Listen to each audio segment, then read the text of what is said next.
hari ini kita akan memasuki minggu kedua dengan bab materi perusahaan dan strategi pemasaran, kemitraan dan untuk membangun hubungan pelanggan. Setiap perusahaan harus menentukan rencana bagi kelangsungan dan pertumbuhan jangka panjang yang paling masuk akal berdasarkan situasi, peluang, tujuan, dan sumber daya. Perencanaan strategis adalah proses mengembangkan dan mempertahankan kecocokan strategis antara tujuan dan kemampuan perusahaan serta peluang pemasaran yang sedang berubah. Adapun pengembangan strategi. Jadi perencanaan strategi itu melibatkan pengembangan strategi untuk kelangsungan hidup dan pertumbuhan jangka panjang. Adapun hal-hal yang mencakup 4 langkah tersebut yaitu 1. Mendefinisikan misi perusahaan secara tegas. 2. Membuat sasaran dan tujuan. 3. Mendesain portofolio bisnis. 4. Mengembangkan rencana fungsional. Bagian 1 itu yaitu mendefinisikan misi perusahaan secara jelas, dimulai dengan membuat draft dari pernyataan misi secara formal, yaitu pernyataan misi harus berorientasi pada pasar dan didefinisikan berdasarkan kebutuhan pelanggan. Manajemen tidak boleh membuat misi yang terlalu sempit juga terlalu luas. Misi harus realistik dan spesifik. Banyak pernyataan misi yang dibuat hanya sekedar untuk tujuan hubungan masyarakat dan kekurangan pedoman spesifik yang dapat dikerjakan. Selain itu, misi juga harus sesuai dengan lingkungan pasar dan misi juga harus bisa memotivasi. Pada tingkat korporasi perusahaan, memulai proses perencanaan strategi dengan mendefinisikan misi perusahaan. Misi ini kemudian ditransformasikan menjadi tujuan utama dan sasaran pendukung secara detail untuk memandu seluruh perusahaan. Berdasarkan tujuan dan sasaran ini, kantor pusat merancang portofolio bisnis, menentukan bisnis dan produk mana yang harus menerima lebih banyak atau lebih sedikit sumber daya. Berikutnya, masing-masing unit bisnis dan produk harus mengembangkan rencana pemasaran secara mendetail sejalan dengan rencana keseluruhan perusahaan. Adapun pengertian dari portofolio bisnis. Jadi portofolio bisnis itu merupakan suatu kumpulan bisnis atau segmentasi pasar seperti elektronik dan industri tekstil yang merupakan produk dari perusahaan tersebut.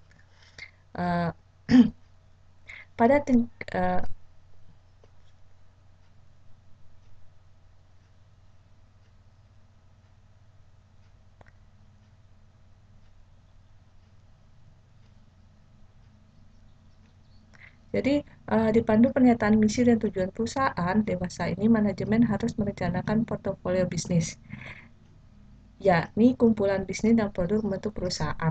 Portofolio bisnis terbaik adalah portofolio bisnis yang paling sesuai dengan kekuatan dan kelemahan perusahaan untuk mengambil peluang dalam lingkungan bisnis. Perencanaan portofolio bisnis itu memerlukan 2 tahap. 1. Perusahaan harus menganalisis portofolio bisnis terkini yang dimilikinya dan memutuskan bisnis mana yang harus mendapatkan investasi lebih, kurang, atau nol. Yang kedua, perusahaan harus membentuk portofolio masa depan dengan mengembangkan strategi pertumbuhan dan pengurangan. Adapun strategi pertumbuhan, di samping mengevaluasi bisnis terbaru, desain portofolio bisnis memerlukan pencarian bisnis dan produk yang harus dipertimbangkan perusahaan di masa yang akan datang.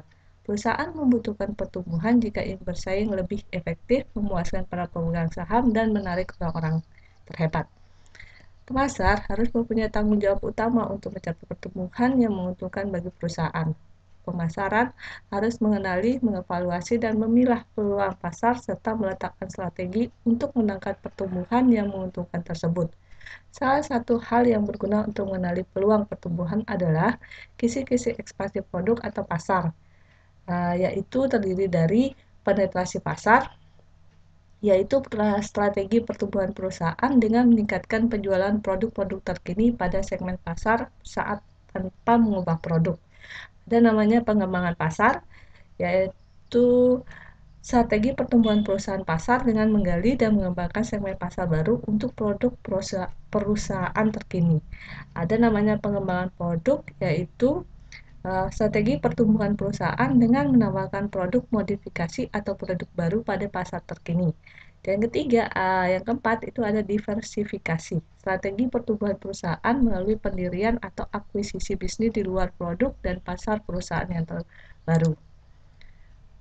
Pemasaran memainkan peran kunci dalam perencanaan strategi perusahaan dalam beberapa cara. Pertama, pemasaran menyediakan filosofi panutan. Konsep utama membangun hubungan yang menguntungkan dengan kelompok konsumen penting. Kedua, pemasaran menyediakan masukan pada perencanaan strategi dengan membentuk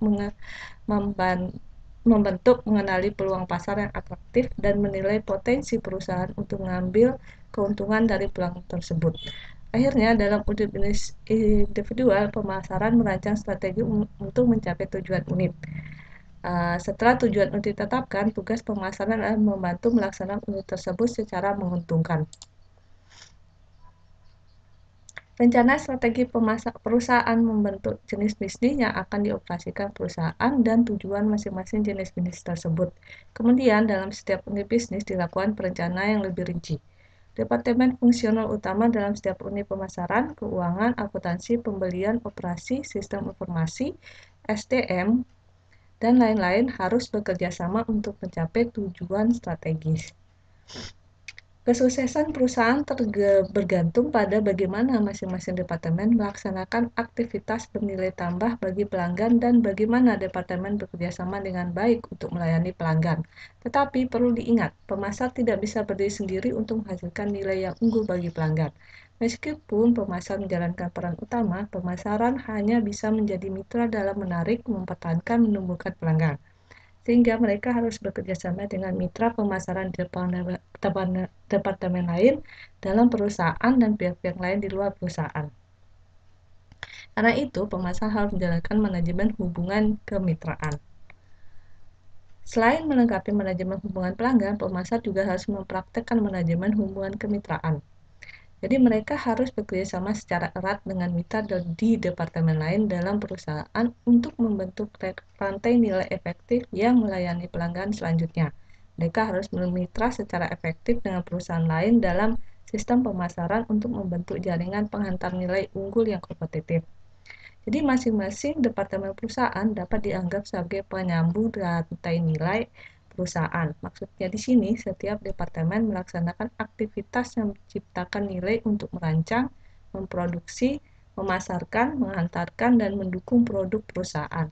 Keberhasilan perusahaan tidak hanya bergantung pada seberapa baik kinerja masing-masing departemen dalam melakukan tugasnya, tetapi juga pada seberapa baik koordinasi kegiatan berbagai departemen tersebut. Rencana strategis inti utama strategi program pemasaran itu nilai dan hubungan pelanggan merupakan inti utama strategi dan program pemasaran.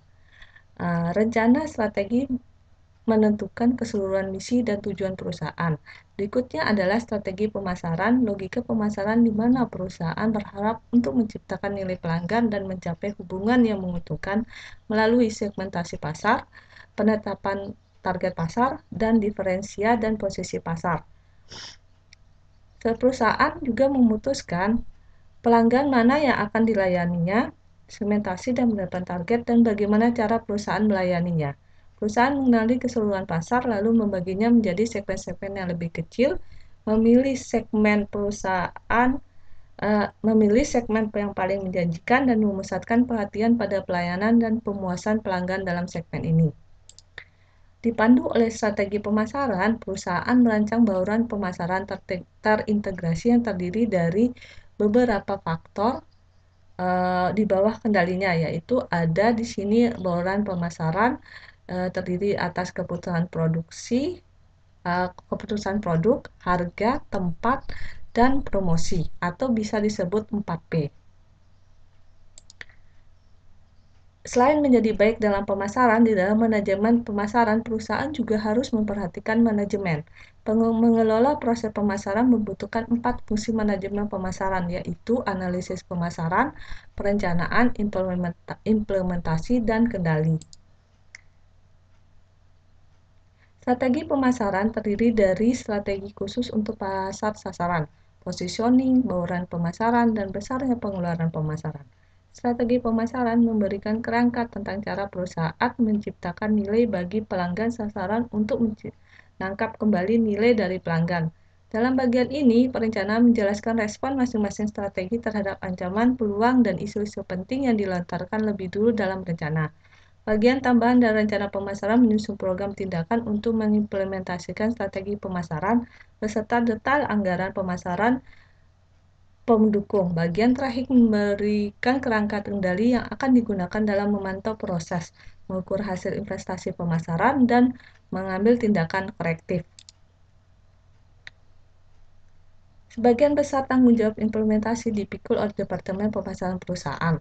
Departemen Pemasaran dapat diatur dalam bentuk tunggal ataupun gabungan, yaitu organisasi pemasaran fungsional, organisasi geografis, organisasi manajemen produk, organisasi manajemen pasar, dan organisasi kombinasi. Fokus dalam era hubungan pelanggan saat ini, itu semakin banyak perusahaan yang mengubah yang dulunya fokus organisasi mereka dari manajemen produk atau manajemen wilayah menjadi manajemen hubungan pelanggan. Kendali operasi melibatkan pemeriksaan kinerja yang sedang berlangsung terhadap rencana tahunan dan mengambil tindakan korektif ketika diperlukan. Kendali strategi melibatkan tinjauan strategi untuk melihat apakah strategi dasar perusahaan itu sudah sesuai dengan peluangnya. Strategi dan program pemasaran dapat cepat menjadi kadaluarsa dan setiap perusahaan harus menilai kembali keseluruhan pendekatannya terhadap pasar secara berkala. Sarana utama untuk kendali strategi seperti itu adalah audit pemasaran. Nah, audit pemasaran adalah pemeriksaan secara menyeluruh, sistematis, independen, dan periodik tentang lingkungan, tujuan, strategi, dan kegiatan perusahaan untuk menentukan wilayah masalah dan peluang.